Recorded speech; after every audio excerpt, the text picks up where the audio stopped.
A Secretaria de Estado da Saúde aqui de São Paulo confirmou hoje os 2 primeiros casos no estado da variante do novo coronavírus identificada inicialmente lá no Reino Unido. A confirmação foi feita pelo Laboratório Estratégico do Instituto Adolfo Lutz, que é vinculado à pasta estadual após o sequenciamento genético de amostras encaminhadas pelo laboratório privado DASA. No sábado, nós falamos muito sobre isso aqui, inclusive entrevistamos o representante da DASA, que reúne vários laboratórios.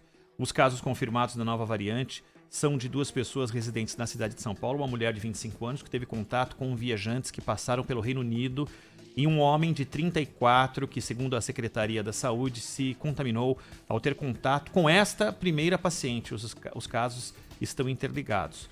Ambos os casos são da linhagem conhecida tecnicamente como B117, termo sinônimo de cepa e de variante. Ainda de acordo com o Instituto Adolfo Lutz, que fez a análise das amostras, as sequências realizadas pelo Instituto foram comparadas e mostraram-se mais completas que a primeira identificada pelo próprio Reino Unido.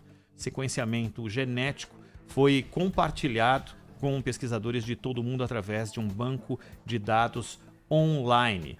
O secretário estadual de Saúde de São Paulo, Jean Goritchein, disse nesta segunda-feira que outros 2 dos 4 casos suspeitos de contaminação pela nova cepa foram descartados. Segundo ele, os casos descartados são de pacientes internados em hospitais privados do estado e que estiveram no Reino Unido, e a partir daí é que surgiu essa possibilidade. No dia 31, o Laboratório de Diagnósticos DASA diz ter encontrado 2 casos da nova variante do coronavírus em São Paulo. Apesar do anúncio feito pela empresa, as amostras ainda são consideradas como casos suspeitos, e aí o anúncio oficial de que 2 casos são da nova variante tem uma ligação entre eles e desses 2 o contato com alguém que estava no Reino Unido. É uma nova preocupação, apesar de ser uma nova preocupação, Sônia, a gente fez aqui também,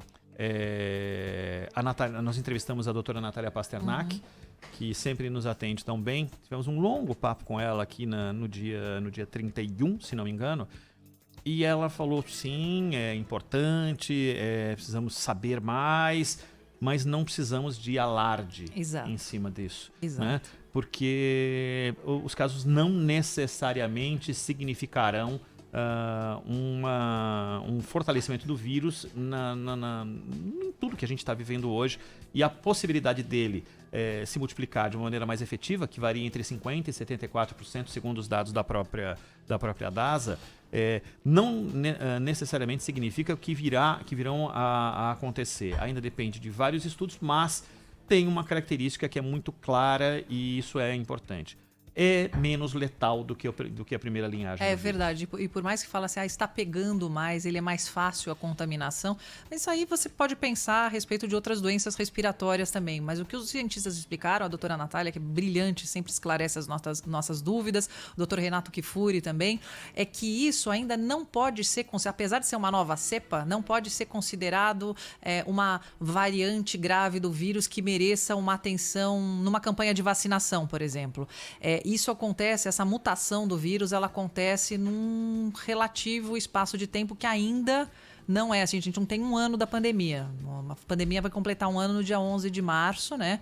Espero que até lá... Ou seja, a descoberta da primeira cepa ainda, né? Da primeira cepa. Então, quando ainda assim, tem primeira onda, segunda onda, cepas, a diferença das cepas, mas ainda nada que a gente precise ficar alarmado. Ai, meu Deus, a vacina não vai adiantar. Não, a vacina vai adiantar, a vacina é necessária. E isso faz parte de um vírus respiratório que, infelizmente... Gente, quanto tempo a gente demorou para se imunizar de gripe? E o próprio vírus da gripe não é sempre o mesmo, não, né? É só muda cada ano. Qualquer entrevista que a gente faz aqui para falar disso, fica muito claro que as variantes são inúmeras, e desde que a gente começou a vacinar, várias foram as mudanças e adaptações na vacina que a gente recebe para essa mesma patologia. Então, é necessário ter calma, mas... tá em São Paulo. Tá em São já Paulo. existe, né? Então, e como a gente passou há pouquíssimos dias evitar que pessoas entrassem aqui sem que houvesse uma comprovação de que não tem o vírus. Justo. E isso a gente tomou uma atitude 11 meses depois do início da pandemia. é natural que a gente vá conviver em mais situações espalhadas aí pelo Brasil. A atitude que deveríamos ter tomado no carnaval, mas quem é que teria coragem? Deveria ter tido, né? É uma discussão... Deveria ter tido, porque eu não sou autoridade. Eu não fui eleita pra nada e nem quero.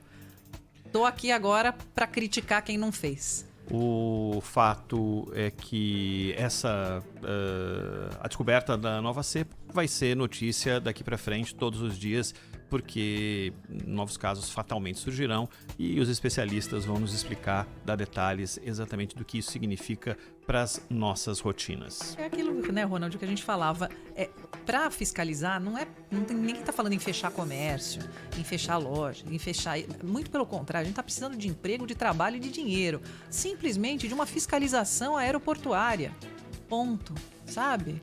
Vai lá, mede a fé, vê caso suspeito, espirrou, opa, o que é isso? Mas imagina, aí dá muito trabalho, Mas eu vou dizer uma coisa para você, eu não sei o que vai acontecer no dia 7, mas precisamos estar muito atentos para a decisão que vai ser tomada do Centro de Contingência em São Paulo e a decisão que será tomada com relação à fase amarela, que voltamos a estar na fase amarela. A fase vermelha terminou ontem, nesse período de fim de ano, nos 2 períodos de 3 dias entre Natal e Ano Novo, no Natal e no Ano Novo, mas no dia 7 tem cidades inteiras que aguardam essa decisão para saber o que vão fazer da vida. Pois é. Porque dia 7 é pleníssimo verão, as cidades do litoral, em teoria, precisam faturar neste período, exatamente nesse período, e algumas estão, por exemplo, algumas fecharam as praias, outras não fecharam as praias nessa fase vermelha. Hoje as praias estão abertas em todos os lugares,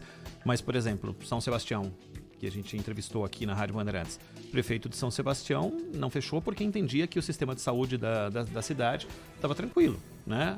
Os leitos não estavam abarrotados e tudo mais. Só que tem uma característica muito clara de quando cidades do litoral próximas, ou não tão distantes assim, de São Paulo, oferecem uma condição para que as pessoas sigam para lá, é que as pessoas se reúnem, se infectam, descobrem que estão infectadas e não sobrecarregam o sistema de saúde porque elas voltam para as cidades de origem. Exato. Né? E aí não vai aparecer realmente a cidade como lotada.